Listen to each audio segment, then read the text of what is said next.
おいおいおいおい、待て待て。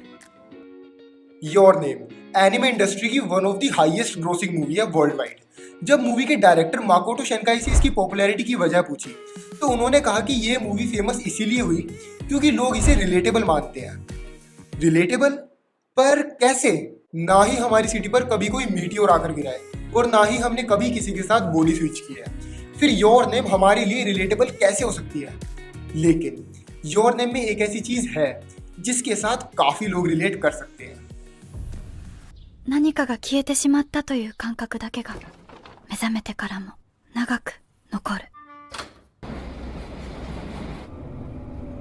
ずっと何かを、誰かを探している。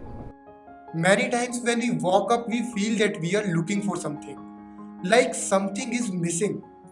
वो something अलग अलग लोगों के लिए अलग अलग चीजें हो सकती है। जैसे किसी के लिए वो कोई इंसान हो सकता है, किसी के लिए उसका ड्रीम हो सकता है, किसी के लिए पर्पस या किसी के लिए वो खुद। टाकी के केस में वो मित्सुहा थी and that moment I felt this is relatable. पर क्या आपको लगता है कि योर नेम का सिर्फ रिलेटेबल होना उसकी पॉपुलैरिटी के पीछे का एक लौता रीजन है? नहीं, बल्कि योर नेम में तो हिस्ट्री, ट्रेडिशन, माइथोलॉजी के ऐसे ऐसे एलिमेंट्स हैं जो लिटरली आपके होश उड़ा देंगे। और आज की वीडियो में मैं उन्हीं के बारे में आपको बताने वाला हूँ। मैं हूँ आपका भाई एनिमे भाई। आइए शुरू करते हैं। तुम्हें क्या लगता है योर नेम का सबसे इंपॉर्टेंट सीन कौन सा है? सोचो जरा कौन सा हो सकता है। कातेबारे डोकी वाला, जब टाकी और मित्सुहा एक दूसरे के हाथ पर नाम लिखते हैं, मतलब नाम लिखने की सोचते हैं, या फिर जब वो ग्रैंड माँ के साथ श्राइन पर जाते हैं, या फिर जो टाकी मित्सुहा की बॉडी में उठने के बाद करता है। मे भी हो सकता है क्योंकि मेरा तो इंटरेस्ट वहीं से बिल्ड हुआ था। But according to author Makoto Shinkai, movie का सबसे इंपॉर्टेंट सीन है ट्रेडिशनल डांस वाला सीन।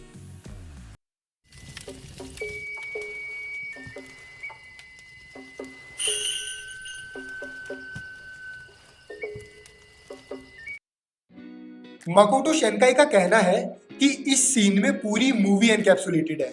अगर तुम्हें किसी को योर नेम एक्सप्लेन करनी है तो इस सीन को एक्सप्लेन कर दो, एक ही बात है।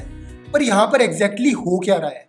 एक ट्रेडिशन फॉलो हो रहा है जिसकी शुरुआत होती है ट्रेडिशनल डांस से एंड खत्म होता है साके मेकिंग से। अगर तुम्हें नहीं पता कि साके क्या होता है तो इतना समझ लो कि ये एक तरीके की शराब होती है और यहाँ पर जैसे साके बनाया जा रहा है वो साके बनाने का सबसे पुराना तरीका है जिसका नाम है कुचिकामे साके। पर ये ट्रेडिशन हो क्यों रहा है, ये बात एनिमे में कभी भी डायरेक्टली नहीं बताई गई। इस सीन में ग्रैंडमा बताती है कि 200 साल पहले इतोमोरी टाउन में एक आग लगी थी एंड उस आग में श्राइन एंड मायोगोरो के सारे रिकॉर्ड्स जलकर राख हो गए, जिसके साथ साथ इतोमोरी टाउन की हिस्ट्री एंड ट्रेडिशन का मीनिंग दोनों ही राज बनकर रह गए। पर अगर हम मूवी में होने वाले इवेंट्स को ट्रेडिशन के एलिमेंट्स के साथ मैच करें तो हमें काफी कुछ जानने को मिलता है।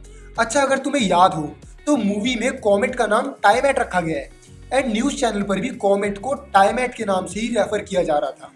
अभी के लिए तुम बस इतना समझ लो कि टाइमैट एक ड्रैगन का नाम है जो कि माइथोलॉजी से लिया गया है। याद रखना इस नाम को, आगे वीडियो में इसका बहुत बड़ा इम्पैक्ट पड़ने वाला है।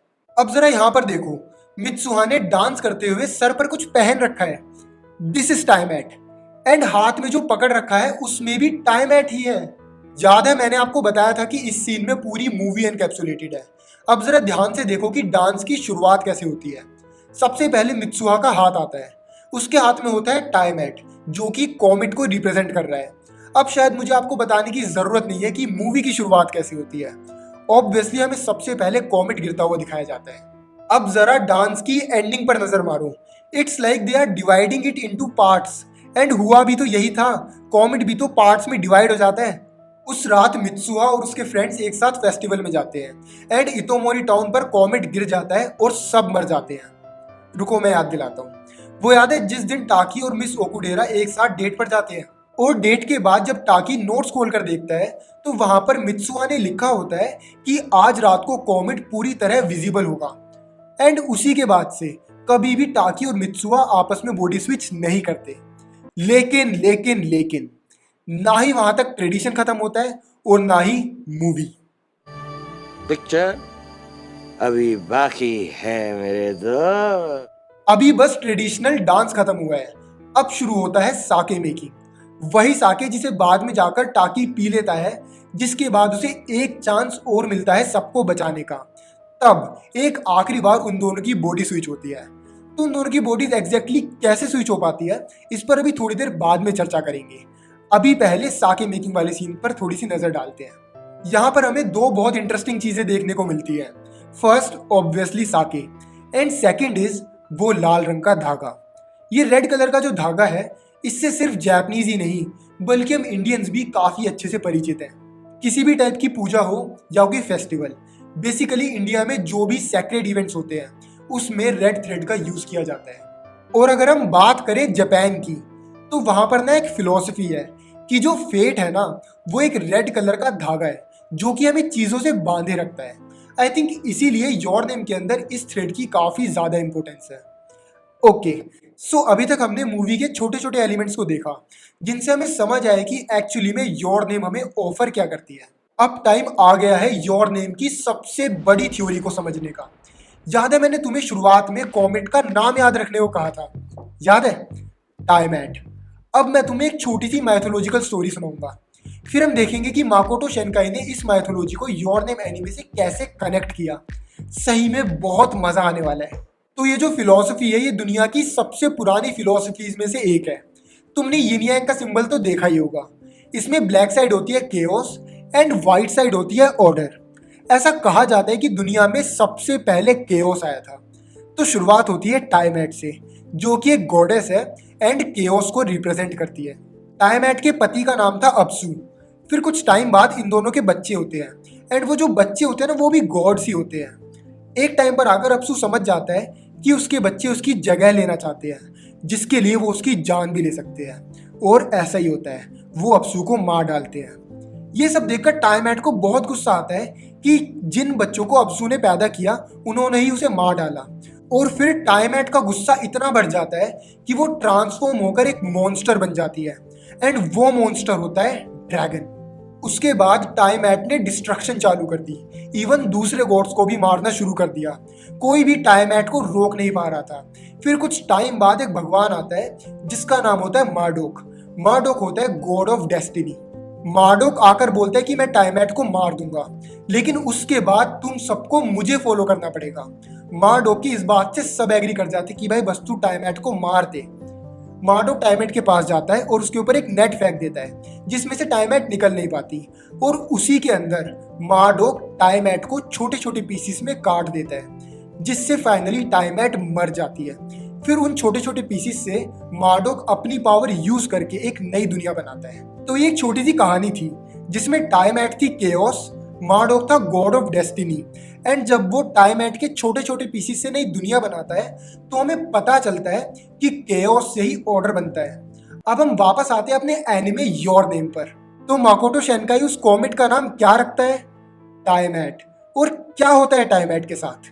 टाइमैट मतलब वो कॉमेट टूट जाता है अलग अलग पीसेस में, जैसे स्टोरी में ड्रैगन के पीसेस हो जाते हैं। तो कॉमेट का जो पर्पस था यहाँ पर वो था टूटना, और टूटकर उसने एक नई दुनिया बना दी, जिस दुनिया में मित्सुआ और टाकी मिल जाते हैं। और कैसे मिलते हैं? क्योंकि ये उनकी डेस्टिनी होती है, एंड डेस्टिनी मतलब मार्डोक। मतलब तुम समझ रहे हो ना कि माकोटो शिनकाई ने इन सब चीजों को कैसे कनेक्ट किया है। यार ये माकोटो शिनकाई जो बंदा है ना, ये इसी टाइप का है। उसकी सारी मूवीज रिलीजन, हिस्ट्री, माइथोलॉजी और साइंस के अराउंड रिवॉल्व करती है, और इन सब एलिमेंट्स के प्रेजेंट होने के बाद ना हर इंपॉर्टेंट सीन के पीछे की रीजनिंग व्यूअर्स को सेटिस्फाई कर ही देती है। एग्जाम्पल के लिए एक सीन उठाते हैं, जब टाकी मित्सुआ को ढूंढते हुए श्राइन पर आता है और मित्सुआ की रखी हुई साके को पी लेता है, तो उसे पीने से ऐसा क्या होता है कि टाकी के सामने मित्सुआ की पूरी जिंदगी फ्लैश होती है और एक आखिरी बार बॉडी स्विच पॉसिबल हो पाता है। इसका जवाब हमें इस सीन में मिलता है, जब मित्सुआ कप में चाय डाल रही होती है और ग्रैंडमा उसे बोलती है, वेदर इट्स वाटर, राइस और साके, तुम जो भी अपनी बॉडी को देते हो वो तुम्हारी सोल से कनेक्ट हो जाता है, and the connection is called musubi. मोटे मोटे शब्दों में अगर मैं मुसुबी को समझाऊं तो मुसुबी इज लाइक गॉड और एलिमेंट ऑफ गॉड। एंड अगर हम साके की बात करें कि वो इस सीन में इतना इंपॉर्टेंट क्यों है, तो हम पहले से ही जानते हैं कि वो साके मित्सुआ का हाफ है। अब एक बार जरा इस सीन को दोबारा से देखते हैं कि यहाँ पर एक्चुअली हुआ क्या है। टाकी ने वो साके पिया जो मित्सुआ का हाफ है, जैसे ही उसने साके पिया वो उसकी सोल से कनेक्ट हो गया and that connection is called musubi, element of God. And जब इतनी सारी चीजें एक साथ हुई तब एक आखिरी बार बॉडी स्विच पॉसिबल हो पाया। और टाकी को मित्सुहा की लाइफ इसलिए दिखी क्योंकि वो साके मित्सुहा का था। तो एग्जैक्टली ये हुआ था इस सीन में। योरनेम एनिमे से रिलेटेड जो थ्योरीज मुझे शेयर करनी थी वो मैं यहाँ तक कर चुका हूँ। By the way guys, I am Tushar and ये चैनल एनिमे भाई मैंने अपने दोस्त ऋतिक के साथ मिलकर शुरू किया है। This is our first video. देखो यार वीडियो कैसी लगी एंड हमें क्या क्या इंप्रूवमेंट्स की ज़रूरत है हमें कमेंट सेक्शन में ज़रूर बताना। And like, dislike, share, subscribe सारे ऑप्शन नीचे अवेलेबल है। आप जानते हैं कि आपको क्या करना है। मिलते हैं अगली वीडियो में। Okay bye.